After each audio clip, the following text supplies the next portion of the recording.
जय हिंद साथियों। आज के इस क्लास में हम लोग कवर करने वाले हैं जो आपका एग्ज़ाम हुआ है फाइनेंस एंड बैंकिंग का। ठीक है, under graduate third semester. Paper code था आपका COMM 203। फटाफट इस क्लास को शेयर करेंगे दोस्तों। ठीक है, ये आपकी जिम्मेदारी है। जो भी आपके दोस्त होंगे व्हाट्सएप पर इस क्लास को शेयर कर दीजिएगा। ठीक है, और देखिए ये 2023-24 में अभी हाल ही में आपका एग्ज़ाम हुआ है। ठीक है, और जिन्होंने यह पेपर भेजा है उनका बहुत बहुत धन्यवाद। ठीक है, आप लोग भी जो भी आपका पेपर होता है, एग्ज़ाम जो भी होता है, उसको आप लोग टेलीग्राम ग्रुप में भेज दिया करिए। अगर टेलीग्राम ग्रुप में नहीं जाता है, प्राइवेट है, तो आप अगर सर्च करेंगे टेलीग्राम ग्रुप पर GK GS वाला, ठीक है, GK GS वाला सर्च करेंगे तो मेरा चैनल आ जाएगा, तो वहाँ पेपर भेज सकते हैं। मैं सॉल्यूशन तुरंत करा दूंगा। ठीक है, चलिए स्टार्ट करते हैं, देखते हैं इसमें पहला प्रश्न आपका क्या पूछा था। निम्नलिखित में से कौन सा भारतीय रिजर्व बैंक का कार्य नहीं है?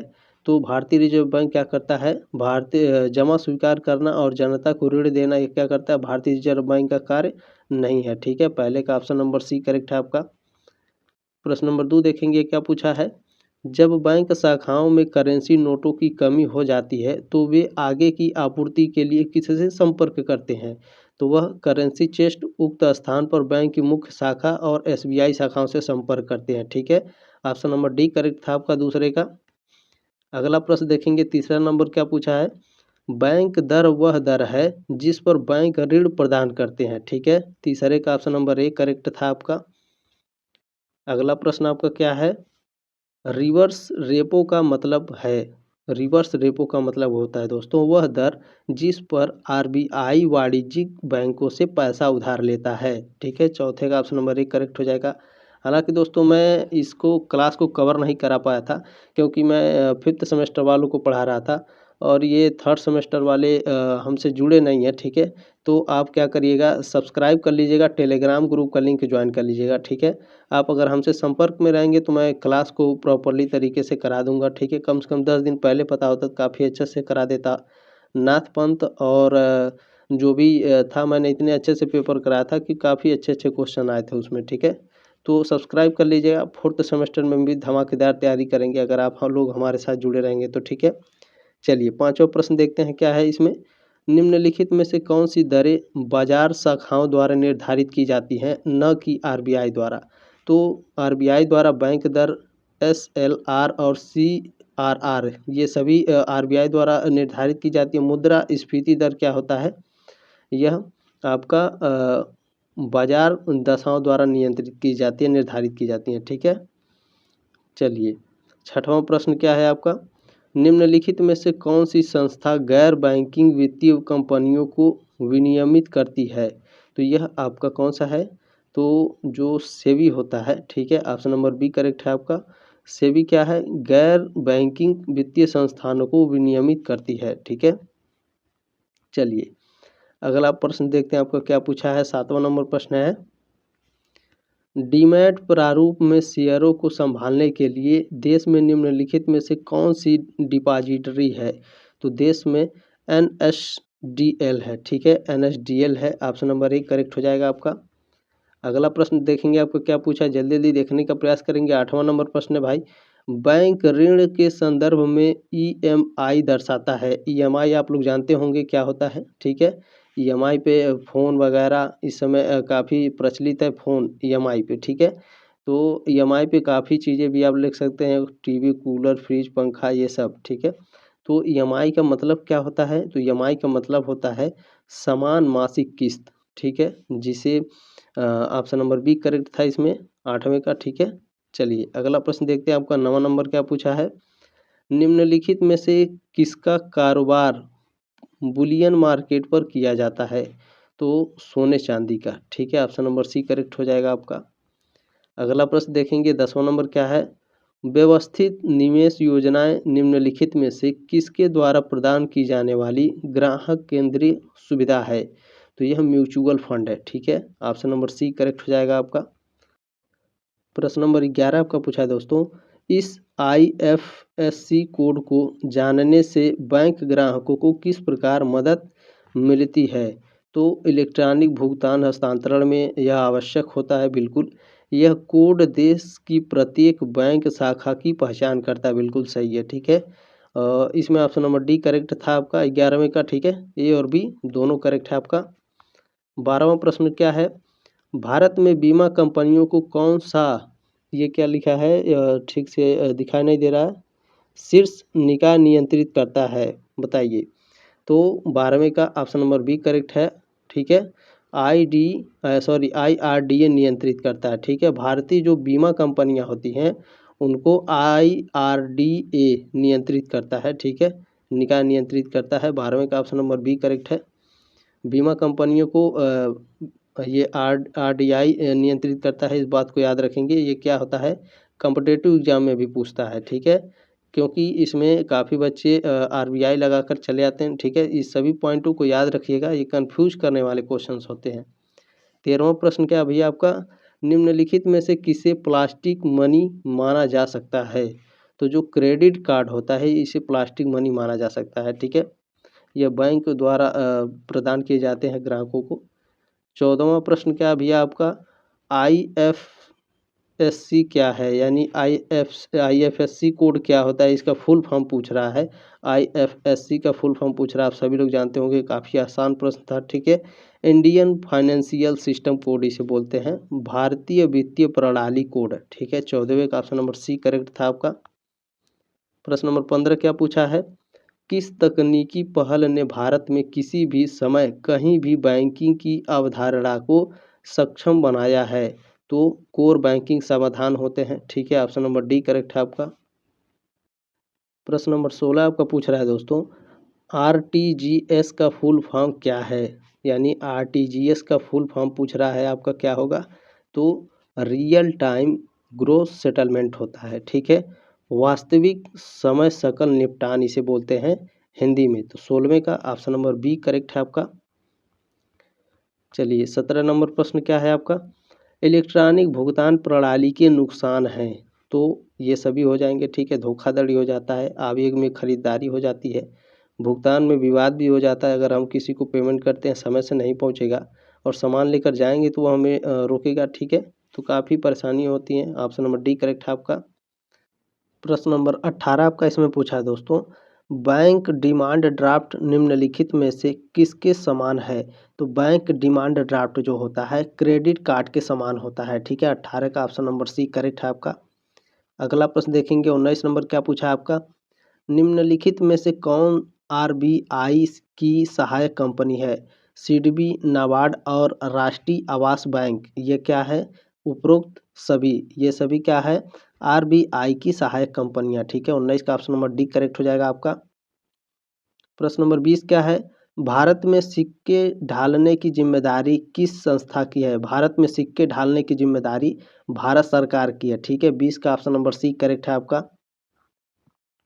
चलिए प्रश्न नंबर 21 देखेंगे, इसमें क्या पूछा है आपका, भारत की मौद्रिक और साख नीति निम्नलिखित में से किसकी जिम्मेदारी है। तो भारत में मौद्रिक और साख नीति जो होती है भैया, यह आपकी RBI की जिम्मेदारी होती है, ठीक है। 21 का ऑप्शन नंबर सी करेक्ट हो जाएगा आपका।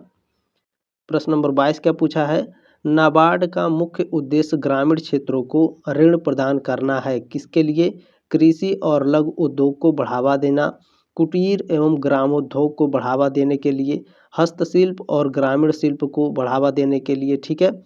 तो इसमें आपका ऑप्शन नंबर डी करेक्ट था, ठीक है। 22 का देखिए, 22 का ऑप्शन नंबर डी करेक्ट था, उपरोक्त सभी, ठीक है। चलिए इसमें दोस्तों मैं कुछ आपको बताने वाला हूँ। देखिए कुछ स्टूडेंट पूछ रहे थे से सर कि कितना नंबर पा जाएंगे तो पास हो जाएंगे। देखिए आपका 50 प्रश्न होता है जिसमें से 100 नंबर का पूछा जाता है, ठीक है। और नई शिक्षा नीति के अंतर्गत 100 में से आपको 40 नंबर पाना अनिवार्य होता है। 50 प्रश्न में से 20 प्रश्न आपका सही होना अनिवार्य है, ठीक है। 40 नंबर पाना आपको अनिवार्य है नई शिक्षा नीति के अंतर्गत। पहले 33 नंबर पासिंग था, अब 40 नंबर हो गया है, ठीक है। याद रखेंगे 20 प्रश्न आपके सही होना चाहिए। चलिए 23 नंबर प्रश्न क्या है, RBI के गवर्नर के रूप में कार्य करने वाले एकमात्र प्रधानमंत्री कौन है। तो मनमोहन सिंह जी हैं। 23 का ऑप्शन नंबर बी करेक्ट है। प्रश्न नंबर 24 क्या पूछा है आपका, बैंकिंग निम्नलिखित में से अर्थव्यवस्था के किस क्षेत्र के अंतर्गत आती है। तो बैंकिंग दोस्तों तृतीय अर्थव्यवस्था क्षेत्र के अंतर्गत आती है, ठीक है। 24 का ऑप्शन नंबर सी करेक्ट है आपका। अगला प्रश्न देखेंगे 25 नंबर प्रश्न क्या पूछा है। बैंकिंग लोकपाल योजना निम्नलिखित व्यवसाय पर लागू है। बैंकिंग लोकपाल योजना किस पर लागू है भैया? तो बैंकिंग लोकपाल योजना आरआरबी सहित सभी अनुसूचित वाणिज्यिक बैंक पर, ठीक है। ऑप्शन नंबर बी करेक्ट हो जाएगा आपका 25 का। चलिए अगला प्रश्न देखेंगे आपका क्या पूछा है इसमें। प्रश्न नंबर 26 पूछा है, भारत में सबसे बड़ी जीवन बीमा कंपनी है तो लाइफ इंश्योरेंस कंपनी, ठीक है, जिसे भारतीय जीवन बीमा निगम बोलते हैं। LIC, life insurance corporation of India, ठीक है, एलआईसी जिसे बोलते हैं। 26 का ऑप्शन नंबर बी करेक्ट है। चलिए 27 नंबर प्रश्न देखेंगे आपको क्या है। भारत में 1 रुपए का नोट किसके द्वारा जारी किया जाता है? तो वित्त मंत्रालय भारत सरकार के द्वारा 1 रुपए का नोट जारी किया जाता है और भारत में सिक्के ढालने का भी जो अधिकार है वो भारत सरकार के पास होता है, ठीक है। 27 का ऑप्शन नंबर सी करेक्ट है आपका। प्रश्न नंबर 28 है, केवाईसी का मतलब है। केवाईसी मीन्स क्या होता है? जो बैंकों से संबंधित होता है। नो योर कस्टमर इसका फुल फॉर्म होता है केवाईसी का, ठीक है। नो योर कस्टमर, अपने ग्राहक को जाने, ठीक है। 28 का ऑप्शन नंबर 1 करेक्ट है आपका। प्रश्न नंबर 29 क्या पूछा है। ऑनलाइन बैंकिंग को नहीं जाना जाता है जैसे, जो ऑनलाइन बैंकिंग होता है वो इन चारों में से कौन है जिसको ऑनलाइन बैंकिंग के रूप में नहीं जाना जाता है, बताइए। तो 29 का ऑप्शन नंबर डी है, इम्प्रूव इंस्ट्रूमेंट बैंकिंग, ठीक है। इंस्ट्रूमेंट बैंकिंग को ऑनलाइन बैंकिंग के रूप में नहीं जाना जाता है, ठीक है। 29 का ऑप्शन नंबर डी करेक्ट है आपका। प्रश्न नंबर 30 है, बैंकिंग लेन देन में पिन को कहा जाता है। बैंकिंग लेन देन में पिन को क्या कहा जाता है? पर्सनल आइडेंटिफिकेशन नंबर बोला जाता है, ठीक है, निजी पहचान संख्या। 30 का ऑप्शन नंबर सी करेक्ट है आपका। प्रश्न नंबर 31 देखेंगे क्या पूछा है। क्रेडिट कार्ड लेन देन में ओटीपी क्या है, बताइए। चाहे क्रेडिट कार्ड हो, ठीक है, चाहे डेबिट कार्ड हो, चाहे क्रेडिट कार्ड चाहे डेबिट कार्ड, या फिर फ़ोन हो, या फिर कहीं पर भी जब भी आपको ओटीपी प्राप्त होता है किसी भी माध्यम से, तो उसका मतलब केवल एक ही होता है, वन टाइम पासवर्ड, ठीक है। वन टाइम पासवर्ड होता है इसका मतलब, याद रखेंगे। किसी के भी माध्यम से प्राप्त हो, वन टाइम पासवर्ड हमेशा रहता है। तो ऑप्शन नंबर सी करेक्ट है आपका 31 का। चलिए 32 नंबर प्रश्न क्या है। भारत का सबसे बड़ा वित्तीय समूह है, तो भारत का सबसे बड़ा वित्तीय समूह कौन है भैया? एचडीएफसी बैंक है, ठीक है।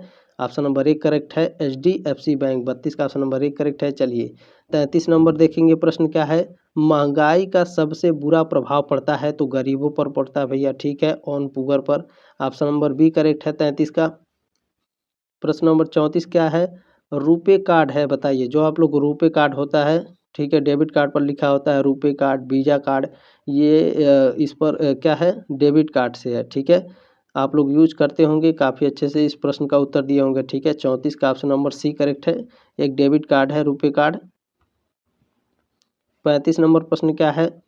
एक चेक की वैधता एक चेक की वैधता अवधि क्या है? तो एक चेक की वैधता अवधि जो होती है दोस्तों, जारी होने की तारीख से 3 महीने की होती है, ठीक है। 35 का ऑप्शन नंबर बी करेक्ट है। जब से वह जारी होगा तो 3 महीने तक उसका डेट होता है, 3 महीने के अंदर तक होता है, इस बात को याद रखें। 35 का ऑप्शन नंबर बी करेक्ट है। चलिए 36 नंबर प्रश्न क्या पूछा था आपका। क्या निरक्षर व्यक्ति को डेबिट कार्ड जारी किया जा सकता है? तो बिल्कुल किया जा सकता है, क्योंकि इस पर कोई नियम कानून नहीं है।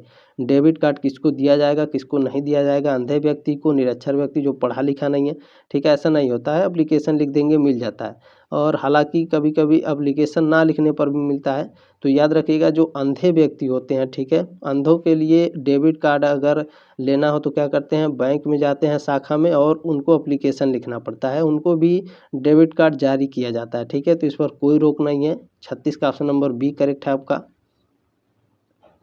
प्रश्न नंबर 37 पूछा है, बैंक इनके बदले ऋण प्रदान नहीं करता, तो लॉटरी के बदले, ठीक है, जो लॉटरी टिकट होती है इसके बदले बैंक आपको कभी ऋण प्रदान नहीं करेगा, ठीक है।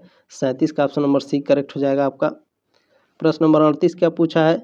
किस खाते का उपयोग करने पर कार्ड धारक बैंक से कर्जदार बन जाते हैं?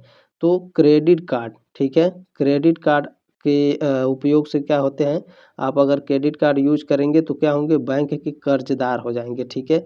38 का ऑप्शन नंबर बी करेक्ट है आपका। चलिए प्रश्न नंबर 39 क्या पूछा है आपका, निम्नलिखित में से कौन सी एक क्रिप्टो करेंसी है। तो बिटकॉइन क्या है भैया, बिटकॉइन एक आपका क्रिप्टो करेंसी है, ठीक है। चलिए 40 नंबर प्रश्न देखते हैं क्या पूछा है, IMPS का पूर्ण रूप क्या है। IMPS का फुल फॉर्म पूछ रहा है भैया, क्या होगा IMPS का फुल फॉर्म। तो इसका फुल फॉर्म जो होता है इमीडिएट मीडियम पेमेंट सिस्टम, ठीक है। इस वाले प्रश्न में ऑप्शन नंबर डी सही है आपका 40 का। हालांकि देखिए इसका जो फुल फॉर्म होता है इमीडिएट पेमेंट सर्विस होता है, ठीक है, इमीडिएट पेमेंट सर्विस होता है। याद रखिएगा अगर एक कॉम्पिटिटिव एग्जाम में पूछता है तो केवल इतना देता है, ठीक है, इमीडिएट पेमेंट सर्विस, क्योंकि इसमें 4 डिजिट होते हैं IMPS में। कंफ्यूज करने के लिए बच्चों को इस प्रश्न को पूछा जाता है, ठीक है, कई कॉम्पिटिटिव एग्जाम में भी पूछा जा चुका है, तो इस पॉइंट को याद रखिएगा, इमीडिएट पेमेंट सर्विस इसको कॉम्पिटिटिव एग्जाम में पूछता है। हालांकि इस प्रश्न में आपका दिया नहीं है, कोई दिक्कत नहीं है। IMPS का फुल फॉर्म होता है इमीडिएट मीडियम पेमेंट सिस्टम, ठीक है। इसमें ऑप्शन नंबर डी करेक्ट हो जाएगा, तत्काल माध्यम भुगतान प्रणाली। 40 का ऑप्शन नंबर डी करेक्ट हो जाएगा आपका। प्रश्न नंबर 41 का पूछा है, निम्नलिखित में से किसे आधार कार्ड के साथ जोड़ा जाना जरूरी होता है। तो IMPS को जोड़ना जरूरी होता है, ठीक है। ऑप्शन नंबर सी करेक्ट है आपका IMPS। 41 का ऑप्शन नंबर सी करेक्ट है। चलिए प्रश्न नंबर 42 क्या है, प्रश्न नंबर 42 देखते हैं, CTS क्या है। जो CTS होता है क्या होता है, ट्रंकेशन चेक प्रणाली होता है, ठीक है, चेक ट्रंकेशन सिस्टम जिसे बोलते हैं। ऑप्शन नंबर बी करेक्ट होगा आपका 42 का। अगला प्रश्न देखेंगे 43 नंबर प्रश्न क्या है, प्रतिभूतियों के धारण और हस्तांतरण के लिए एक डिपॉजिटरी भागीदार के साथ लाभार्थी स्वामी के खातों को भी कहा जाता है, क्या कहा जाता है, तो डीमैट खाता कहा जाता है, ठीक है। ऑप्शन नंबर बी करेक्ट हो जाएगा आपका 43 का। चलिए 44 नंबर प्रश्न क्या है, नए बैंकों की स्थापना के प्रस्तावों पर सक्रिय रूप से विचार किया जा रहा है, इसे कौन सी संस्था अनुमति देगा। तो इसे कौन सी संस्था अनुमति देगा भैया, तो RBI देती है, ठीक है। अगर आप नए बैंक खोलेंगे, ठीक है, अगर आप स्वयं नए बैंक खोलते हैं तो इसको लाइसेंस कौन देता है, RBI देता है। इस पॉइंट को भी याद रखिएगा, ठीक है। 44 का ऑप्शन नंबर ए करेक्ट है आपका। चलिए 45 नंबर प्रश्न क्या है, बैंक शब्द इटालियन शब्द बैंकों से लिया गया है जिसका अर्थ है, यानी दोस्तों ये पूछा है जो बैंक है, ठीक है, यह इटालियन शब्द बैंकों से लिया गया है, ठीक है। तो ये बैंक का अर्थ क्या होता है, तो बैंक का अर्थ बेंच होता है, ठीक है। ऑप्शन नंबर डी करेक्ट हो जाएगा आपका 45 का। बैंक शब्द दोस्तों उसका अर्थ बेंच से ही लिया गया, ठीक है, याद रखेंगे। 46 नंबर प्रश्न है, निम्नलिखित में से कौन एक विकास बैंकिंग संस्थान नहीं है, बताइए।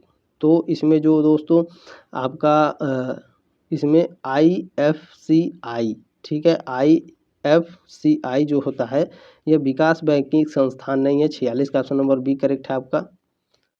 प्रश्न नंबर 47 क्या है, इसमें सॉरी यहाँ मैं पढ़ देता हूँ, NAV, ठीक है, NAV का फुल फॉर्म क्या है। तो NAV का फुल फॉर्म होता है दोस्तों नेट एसेट वैल्यू, जिसे शुद्ध संपत्ति मूल्य बोला जाता है, ठीक है। 47 का ऑप्शन नंबर सी करेक्ट हो जाएगा आपका। प्रश्न नंबर 48 देखेंगे आपका क्या पूछा है इसमें, देखिए, निम्नलिखित में से कौन सा वित्तीय संस्थान RBI के पर्यवेक्षी जनसंपर्क दायरे में नहीं है, बताइए कौन सा है, तो म्यूचुअल फंड, ठीक है। ऑप्शन नंबर सी करेक्ट हो जाएगा आपका 48 का। चलिए प्रश्न नंबर 49 देखेंगे आपका क्या पूछा है, RBI के निर्देशों के अनुसार निम्नलिखित में से कौन से क्षेत्र कार्यों को बैंकों द्वारा आउटसोर्स नहीं किया जा सकता है, यानी RBI के निर्देश के अनुसार, ठीक है, निम्नलिखित में से कौन सा काम है जो बैंकों द्वारा आउटसोर्स नहीं किया जा सकता है। तो वह भैया खाते खोलना और खाते बंद करना, ठीक है। RBI के निर्देश के अनुसार कोई भी बैंक जो आउटसोर्स नहीं कर सकता है, क्या नहीं कर सकता, वो खाता खोलना और खाता बंद करना, ठीक है, RBI के दिशा निर्देश के अनुसार। ऑप्शन नंबर 1 करेक्ट हो जाएगा 49 का।